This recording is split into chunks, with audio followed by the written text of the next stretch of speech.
목회 데이트 연구소가 우리 단임 목사 500명과 성도 1000명에게 이런 질문을 했습니다. 지금 한국 교회는 위기입니까? 단임 목사 10명 중에 9명, 성도 10명 중에 8명이 네라고 대답을 했어요. 거의 8, 90% 이상이 지금 한국 교회가 위기입니다 이야기했습니다. 두 번째 질문을 했습니다.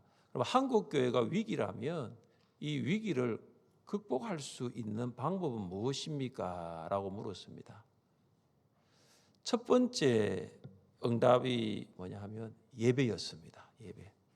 예배가 회복되어야지 한국 교회도 회복될 수 있다. 예배를 이야기를 했고요. 그 다음 두 번째가 무엇이었느냐? 두 번째가 바로 이웃과 지역에 대한 소통과 돌봄이라고 말했습니다. 전도가 2번이 될 수도 있잖아요. 그죠? 전도합시다.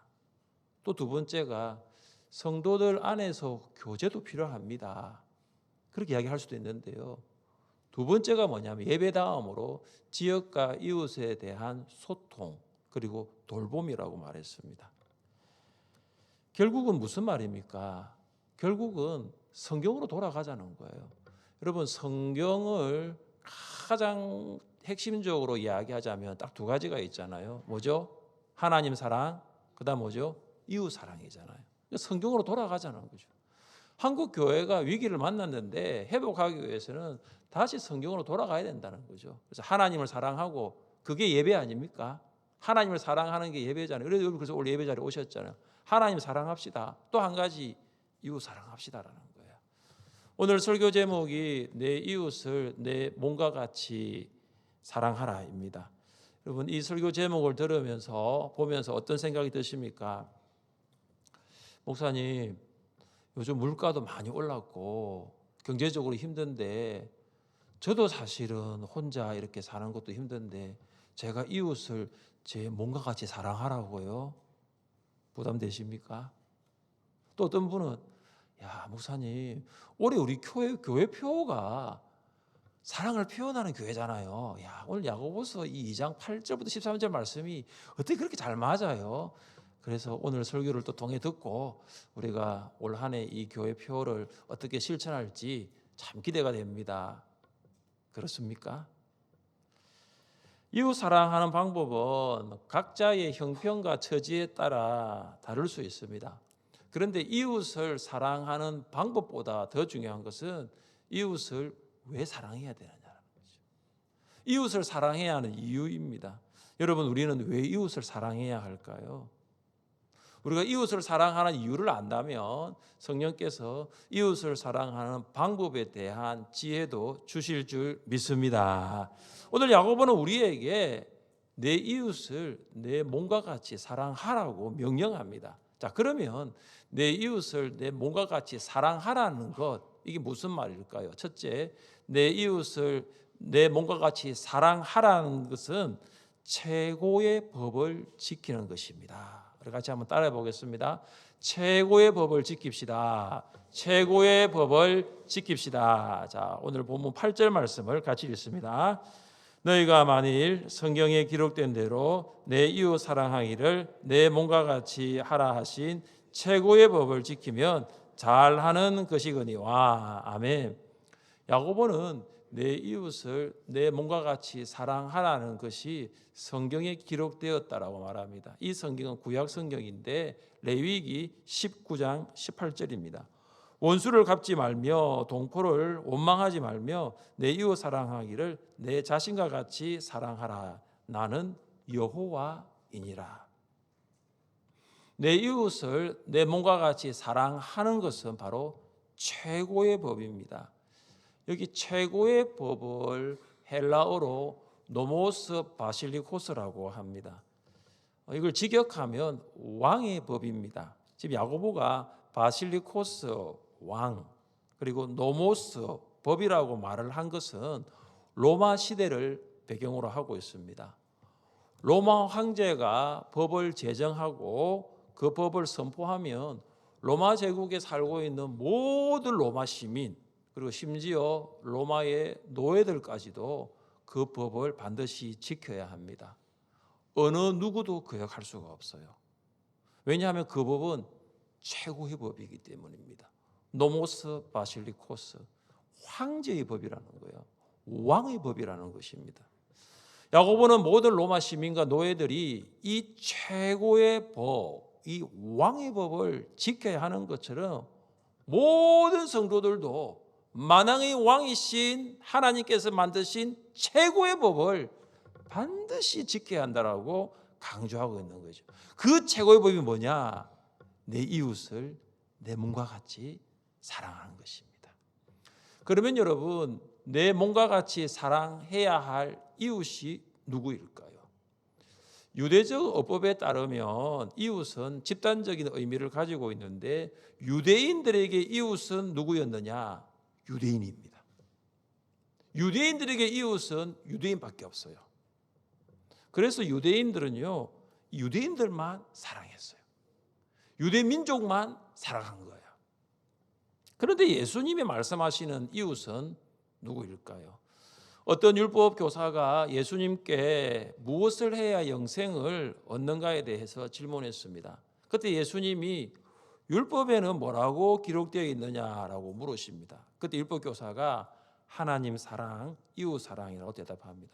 그때 율법 교사가 예수님께 이렇게 물었죠. 내 이웃이 누굽니까?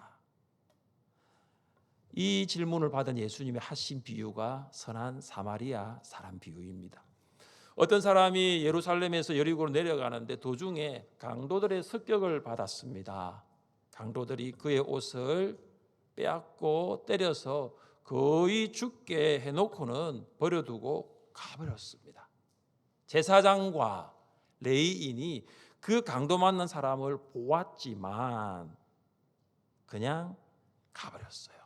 그런데 사마리아 사람은 강도 만난 사람을 보았고 불쌍히 여겼고 가까이 가서 응급처치를 하고 자신의 나귀에 태워서 여관으로 데려가 돌보아 주었습니다. 아침에는 데나리온 둘을 여관 주인에게 주면서 강도 만난 사람을 잘 부탁을 하고 비용이 더 들면 내가 돌아올 때에 갚겠다고 약속까지 하였습니다. 예수님이 이 비유를 말씀하시고 난 다음에 율법 교사에게 물었어요. 너의 생각에는 이 세 사람 가운데 누가 강도 만난 자의 이웃이 되겠느냐라고 물었습니다. 이 세 사람 가운데 누가 강도 만난 자의 이웃이 되겠냐고 물었습니다. 그때 율법 교사가 뭐라고 말합니까? 자비를 베푼 자니이다 이렇게 말을 해요. 자, 여러분에게 묻겠습니다. 강도 만난 사람을 여러분 이 세 사람 레위 제사장, 레위인, 사마리아 사람 중에 진짜 누가 강도 만난 사람이 이웃입니까? 사마리아 사람이죠. 그렇게 대답해야 되는 거예요. 예수님이 세 사람 중에 그랬거든요. 그러면 제사장이나 레위인이나 사마리아 사람 중에 이야기를 해야 되는데 율법 교사는 뭐라 말합니까? 자비를 베푼 자니이다. 사마리아 사람을 말도 하기 싫은 거예요. 왠지 아십니까? 사마리아 사람은 유대인의 이웃이 아니었거든요. 원수였습니다. 사람도 아니었어요. 그들의 입장에서는. 그러니까 유대인에게 이웃은 누구냐? 유대인밖에 없는 거예요. 그럼 베드로에게 있어서 이웃이 누구였습니까? 하나님께서 보자기 환상을 보여주면서 베드로에게 그 보자기 안에 있는 것을 잡아먹으라고 했습니다. 베드로가 무슨 말을 합니까? 속되고 깨끗하지 아니한 것 결코 먹을 수 없습니다라고 말했습니다. 이게 베드로가 가지고 있는 유대적 사고방식에 대한 이웃인 거예요. 그때 하늘에서 이 베드로의 유대적 사고방식을 뒤집는 음성이 들립니다. 하나님께서 깨끗하게 하신 것을 네가 속되다 하지 말라. 유 베드로가 이방인 고넬료의 집에 도착해서 했던 말이 무엇일까요? 우리 같이 한번 읽어보겠습니다. 이르되 유대인으로서 이방인과 교제하며 가까이 하는 것이 위법인 줄을 너희도 알거니와 하나님께서 내게 지시하사 아무도 속되다 하거나 깨끗하지 않다 하지 말라 하시기로 부름을 사양하지 아니하고 왔노라. 아멘. 유대적 사고방식에 사로잡힌 베드로에게 이웃은 유대인이었습니다. 근데 하나님께서 뭐랍니까? 아무도 속되다 하지 말라. 아무도 깨끗하다 하지 말라라는 거예요. 유대인에게는 유대인만 이웃이지만 하나님에게는 생각이 달랐던 거예요. 자, 그렇다면 여러분의 이웃은 누구십니까? 가장 가까이는 가족이 될 수 있겠죠. 조금 폭을 넓히면 친척이 될 수 있겠죠. 조금 더 넓히면 우리 교회 목장과 성도가 될 수 있겠죠. 자, 그렇다면 여러분의 VIP는 여러분의 이웃입니까? 여러분 신앙생활을 하는데 정말로 힘들게 하는 그런 사람도 여러분의 이웃입니까? 굉장히 중요한 거예요. 나에게 선한 말과 나에게 선한 행동을 하는 사람만 이웃이 아니고 나에게 악한 말을 하는 사람도, 나에게 악한 행동을 하는 사람도 이웃인 거예요. 어떤 사람은 남편을 원수라 그러더라고요. 원수. 자녀도 원수라 그러더라고요. 여러분 신앙생활을 하면서 우리 주변에 그런 사람들이 있을 수 있습니다. 그런데 여러분 예수님 말씀하십니다. 너의 이웃이다. 너가 사랑해야 할 이웃이다라는 거죠. 왜 우리가 그들을 사랑해야 됩니까? 최고의 법이 있기 때문이에요. 그 최고의 법이 뭐냐? 내 이웃을 내 몸과 같이 사랑하라는 거죠. 지금 대한민국 모든 국민의 눈과 귀가 헌법재판소를 향하고 있습니다. 헌법재판을 관장하는 최고법원인 헌법재판소가 대통령 탄핵 심판을 기각할 것인지 인용할 것인지 혹은 인용할 것인지 기각할 것인지 결정하기 때문입니다. 이 탄핵의 쟁점이 여러 가지가 있겠지만 가장 중요한 것이 무엇입니까? 대통령이 헌법을 위반했느냐 위반하지 않았느냐라는 거죠. 헌재가 대통령이 헌법을 위반하지 않은 것으로 판단하면 탄핵은 기각될 것이지만 헌법을 위반한 것으로 판단한다면 탄핵은 인용될 것입니다. 여러분 핵심이 뭔지 아십니까? 핵심이 헌법이에요. 헌법. 헌법은 대한민국에서 최고의 법입니다. 대한민국 모든 공무원들, 공직자들, 통치 구조에 있는 모든 국민들은 이 헌법 아래에 있는 거예요. 여러분 헌법 위에 다른 법은 없어요. 헌법이 최고의 법입니다. 그렇다면 하나님께서 하나님의 백성된 우리에게 주신 최고의 법이 무엇입니까? 뭐죠? 성경이고 성경에 기록된 두 가지가 하나님 사랑, 이웃 사랑. 오늘 야고보가 말하고 있는 최고의 법은 이웃 사랑이라. 사랑하는 성도 여러분, 내 이웃을 내 몸과 같이 사랑하라 하신 이 최고의 법을 여러분 잘 지키고 있습니까? 다른 성도에게 지키라고 하지 마시고 내가 먼저 지킵시다.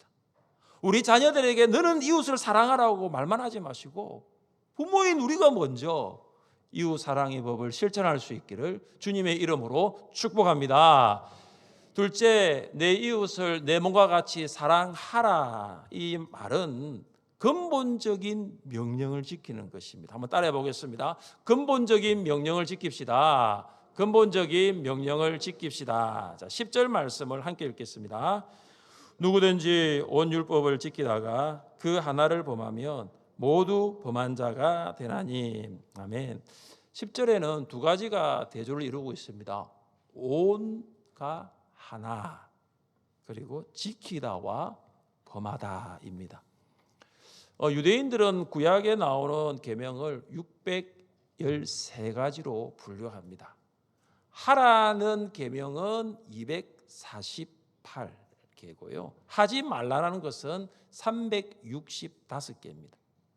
누구든지 613개의 온 율법, 모든 율법을 지키다가 그 중에 한 가지만 범해도 모든 율법을 범한 것과 같습니다.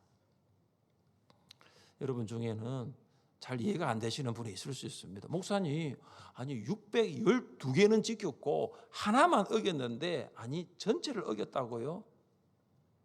야고보는 하나를 어겨도 모든 율법을 어긴 것이라는 이 원리를 증명하기 위해서 한 가지 예를 듭니다. 그 예가 11절에 있습니다. 간음하지 말라 하시니가 또한 살인하지 말라 하셨은즉 네가 비록 간음하지 아니하여도 살인하면 율법을 범한 자가 되느니라. 어떤 사람이 간음하지 않았어요. 그런데 뭘 했느냐? 살인했어요. 그러면 그 사람은 율법을 범하는 거예요. 반대로 어떤 사람이 살인은 하지 않았는데 간음을 했습니다. 그러면 그 사람도 율법을 범하는 거죠. 왜 그런 줄 아십니까? 간음하지 말라 하신 이 살인하지 말라고 명령하신 분이 같은 분이기 때문이에요. 누가 간음하지 말라 그랬습니까? 하나님. 누가 살인하지 말라 그랬습니까? 하나님. 10계명 다 아시잖아요. 같은 하나님이기 때문에 그래요. 존 메가드는 이 10절을 이렇게 주석합니다. 하나님의 율법은 서로 관련이 없는 일련의 명령이 아니라 하나님과 이웃에 대한 완전한 사랑을 요구하는 근본적인 통일체다라고 말합니다. 맞는 말이죠. 하나님 율법은 서로 관련이 있는 거예요. 관련이 없는 게 아니에요. 서로 관련이 있는 것입니다. 그것이 뭐냐? 하나님 사랑, 이웃 사랑입니다. 율법의 613가지의 계명은 이 하나님 사랑과 이웃 사랑과 서로 관련이 있는 것입니다. 그래서 예수님께서 이렇게 직접 말씀하셨지요. 같이 한번 읽어보겠습니다.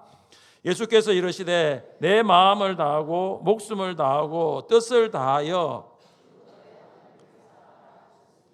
이것이 크고 첫째 되는 계명이요 둘째도 그와 같으니 내 이웃을 내 자신같이 사랑하라 하셨으니 이 두 계명이 온 율법과 선지자의 강령이니라. 아멘. 여러분 이 말씀에서 가장 중요한 연결고리가 뭔지 아십니까? 둘째도 그와 같으니라는 거예요. 그래서 하나님 사랑과 이웃 사랑이 다른 계명이 아니고 하나님과 이웃 사랑이 하나의 통일체라는 거죠. 이게 연결되어 있는 것입니다. 내 이웃을 내 몸과 같이 사랑한다는 것은 마음과 뜻과 목숨을 다하여 하나님을 사랑하는 것과 같은 근본적인 명령입니다.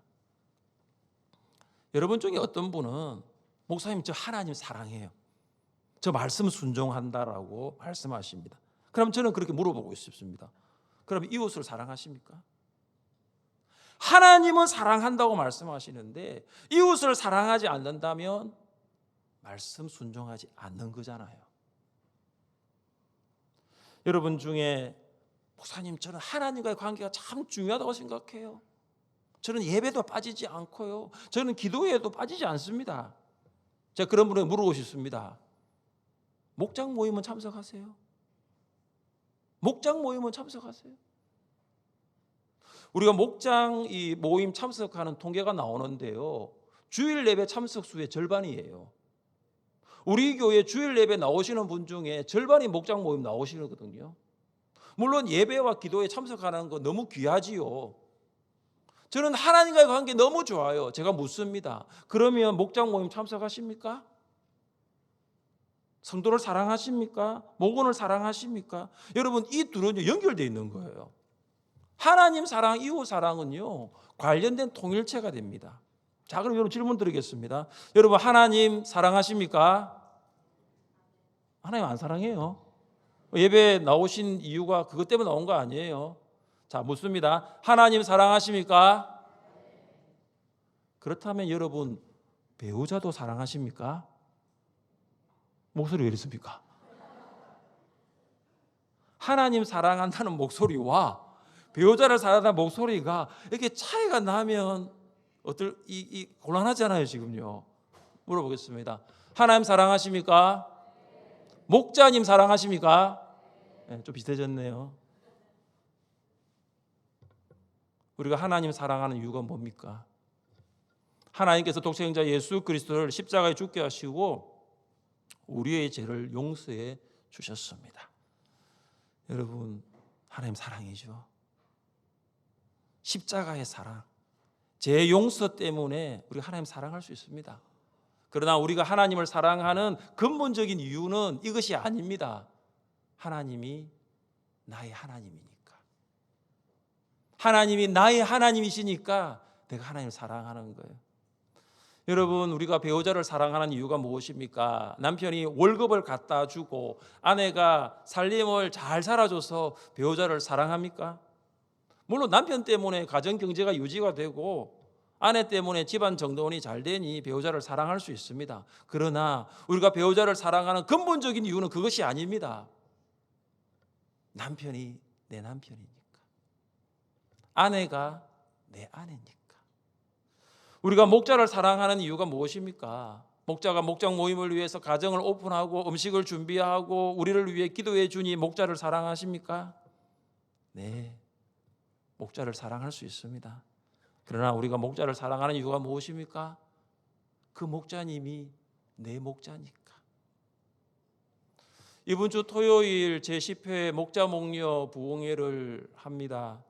교회는 이 시간을 통하여 그동안 수고하고 또 예선 목자 목녀를 위로하고자 격려하고자 준비하고 있습니다. 저는 여러분에게 한 가지 좀 생각할 수 있는 걸 드리고 싶어요. 여기 대부분이 목원들이잖아요. 여러분 목장에서 여러분을 사랑으로 섬기고 헌신하는 좀 목자를 위로하는 시간을 한번 가지면 좋겠어요. 목자와 목녀를 위로하는 시간을 가지면 좋겠습니다. 우리는 받기만 했잖아요. 우리는 목자들로부터 받기만 했잖아요. 나도 목자를 위해서 뭔가를 좀 표현할 수 있는 목원들이 되면 좋겠습니다. 사랑하는 성도 여러분, 우리가 이웃을 내 몸과 같이 사랑해야 하는 이유가 무엇입니까? 그것은 이웃 사랑이 하나님 사랑과 같이 성경을 관통하고 있는 근본적인 명령이기 때문입니다. 이웃을 사랑하지 않고 하나님 사랑한다고 말할 수 있겠습니까? 배우자를 사랑하지 않고 하나님 사랑한다고요?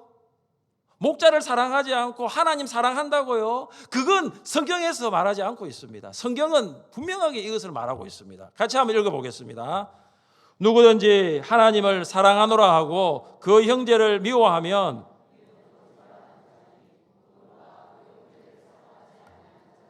보지 못하는 바 하나님을 사랑할 수 없느니라. 우리가 이 계명을 주께 받았나니 하나님을 사랑하는 자는 또한 그 형제를 사랑할지니라. 아멘. 사도 요한은 하나님을 사랑한다고 하는데 형제를 사랑하지 않고 미워하면 거짓말한다고 말하고 있어요. 그건 거짓말이라는 거예요. 여러분, 보이는 성도를 사랑하지 않으면서 보이지 않는 하나님 사랑할 수 있습니까? 여러분, 보이는 배우자를 사랑하지 않으면서 보이지 않는 하나님 사랑할 수 있어요? 보이는 자녀를 사랑하지 않으면서 보이지 않는 하나님 사랑할 수 있습니까? 사도 요한의 말을 인용하자면 거짓말하는 자니, 그런 거짓말하는 거예요. 내 이웃을 내 몸과 같이 사랑하는 것은 하나님 사랑과 함께 근본적인 명령입니다. 이 두 가지 명령은 떼어질 수가 없어요. 이걸 함께 가는 거예요. 아내가 5주간의 병원 생활을 마치고 집으로 돌아왔습니다. 눈물길 수술을 받는 중에 3도 화상을 입어서 피판술과 피부 이식 수술을 받았습니다.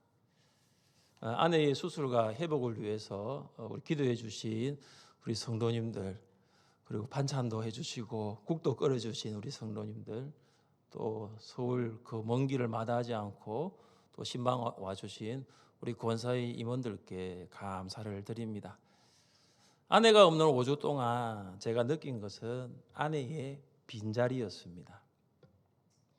늘 밥을 먹을 때 마주 앉아서 먹었거든요. 근데 밥을 먹는데 앞에 있어야 할 아내가 없는 거죠. 아내가 앞에가 없어요.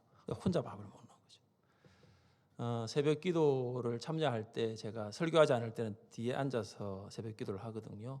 그럼 항상 아내가 제 왼쪽에 있습니다. 근데 아내가 없는 거예요. 새벽 기도를 마치면 이제 길을 걸어가면요, 아내가 이렇게 발장을 탁 끼거든요. 발장을 탁 끼면 왼쪽 팔이 허전한 거예요. 그냥 그러는 거죠. 이렇게. 우리는 누군가를 사랑할 때에 사랑하는 감정이 생겨서 사랑한다라고 말을 합니다. 우리는 누군가를 사랑할 때에 내가 사랑을 표현하니까 의지적으로 사랑한다고 말을 하죠. 근데 제가 이 아내의 빈자리를 보면서 어떤 사랑을 알았냐면은 존재론적인 사랑을 알았어요. 사랑한다고 말하지 않아도요, 있는 것만으로도 사랑이더라고요.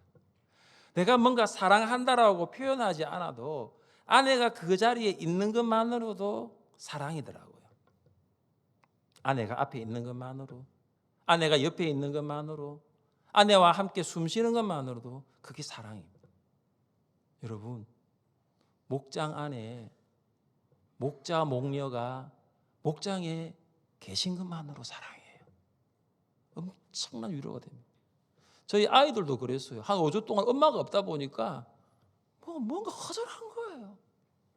여러분, 목장 안에 있지 않습니까? 목자 목녀가 지난주에 목장 모임 모였던 것처럼 이번 주 금요일에도 목장 모임 모이는 그 자리에 다 목장 목녀가 앉아 있는 것만으로요, 그게 사랑이라는 거 아세요? 여러분, 보이는 남편, 보이는 아내, 보이는 자녀, 보이는 목자 목녀를 사랑하지 않으면 보이지 않는, 볼 수 없는 하나님을 사랑할 수 없습니다. 왜냐하면 하나님 사랑과 이웃 사랑은 하나이기 때문이에요. 그것은 근본적인 하나의 명령이기 때문입니다. 셋째, 내 이웃을 내 몸과 같이 사랑한다는 것은 하나님의 긍휼을 받았다는 입증입니다. 12절입니다. 너희는 자유의 율법대로 심판받을 자처럼 말도 하고 행하기도 하라. 이 12절의 자유의 율법이 8절에 있는 최고의 법과 같은 겁니다. 최고의 법이 제가 뭐라고 했죠? 내 이웃을 내 몸과 같이 사랑하라. 야고보는 성도들에게 이웃 사랑에 따라 심판을 기다리는 자처럼 말도 하고 행동하라고 명령합니다. 말도 하고 행하기도 하라. 이 말은 뭐냐 하면 한 번만 사랑한다고 말하지 말라는 거예요. 한 번만 사랑한다고 표현하지 말라는 것입니다. 계속적으로 사랑의 말을 하고 계속적으로 사랑을 표현하라는 거예요. 여러분, 왜 우리는 이웃 사랑의 말과 행동을 계속해야 할까요? 우리는 그 말과 행동에 따라 심판받기 때문입니다. 우리는 말한 대로 심판받습니다. 우리는 행동한 대로 심판받습니다. 여기 심판은 현세의 심판과 내세의 심판입니다. 하나님께서 우리가 내 이웃을 내 몸과 같이 사랑하는 말과 행동을 다 보고 계세요. 다 듣고 계세요. 그래서 우리를 심판하시는 거예요. 같이 한번 읽어봅시다. 같이 한번 읽어봅시다. 너는 구제할 때에 오른손이 하는 것을 왼손이 모르게 하여 내 구제함을 엄밀하게 하라. 엄밀한 중에 보시는 너희 아버지께서 갚으시리라. 아멘. 이것은 뭐냐면 현세의 하나님의 심판이는 거죠. 너가 이웃을 사랑하면 내가 갚아주겠다. 그 이웃이 갚는 것이 아니라 너는 이웃을 사랑하고 나는 너에게 갚아주겠다. 이렇게 말씀하시는 거예요. 또한 하나님께서는 예수 그리스도의 심판대 앞에서 우리를 심판하십니다. 같이 한번 읽어보겠습니다. 그런즉 우리는 몸으로 있든지 떠나 있든지 주를 기쁘시게 하는 자가 이는 우리가 다 반드시 그리스도의 심판대 앞에 나타나게 되어 각각 선악간에 그 몸으로 행한 것을 따라 받으려 함이라. 아멘. 저와 우리 모두는 하나님 그리스도 심판대 앞에 반드시 서게 될 거예요. 그리고 이 땅을 살면서 우리가 행한 모든 것을 따라 심판을 받게 될 것입니다. 여러분, 심판이라는 말만 들어도 가슴이 콩닥콩닥 거리는 분 계시죠? 지금까지 살아온 나를 돌아보니 나만 사랑했고 자기 애 나만 사랑했고 내 주변의 이웃을 사랑하지 않는 것이 생각나십니까? 여러분, 무엇 때문에 그렇게 이웃을 돌아보지 않고 그렇게 바쁘게 사셨습니까? 주님 배울 날이 얼마 남지 않으니 송구스럽습니까? 그런데 야고보는 그런 심판을 받지 않을 수 있는 길이 한 가지 있다라고 말씀하고 있습니다. 13절 말씀을 같이 읽겠습니다.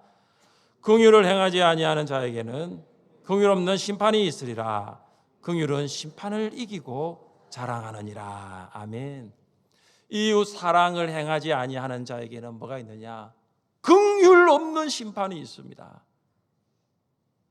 이웃을 사랑하지 않는 사람은 어떤 사람인 줄 아십니까? 하나님의 긍휼을 받지 못한 사람이에요.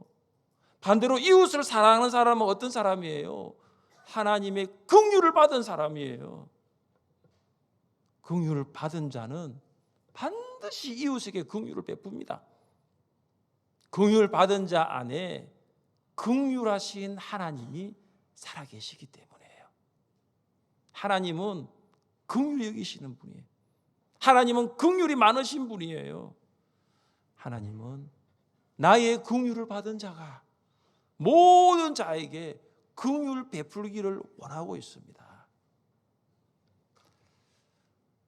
지난 2월 26일 익명의 93세의 할머니가 대전 서구 월평 이동 행정복지센터를 찾아갔습니다. 93세의 할머니가 직접 찾아간 이유는 기부하려고 갔어요. 그래서 300만 원을 기부를 했습니다. 이 할머니가 기부를 하면서 이런 말을 했습니다.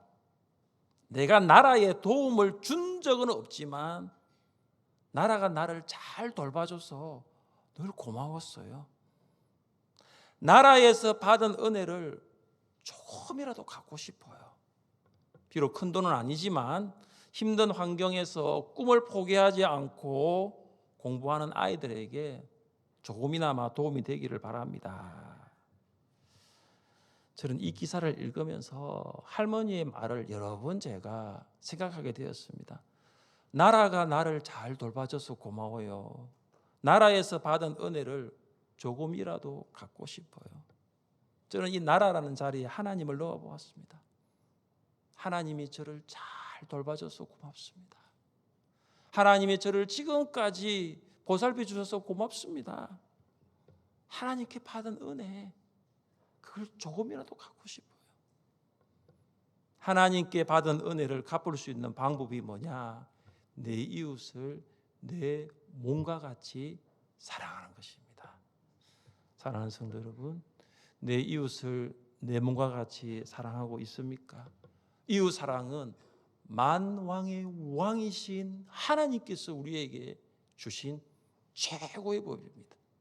이웃 사랑은 하나님의 사랑과 함께 우리에게 주어진 근본적인 명령입니다.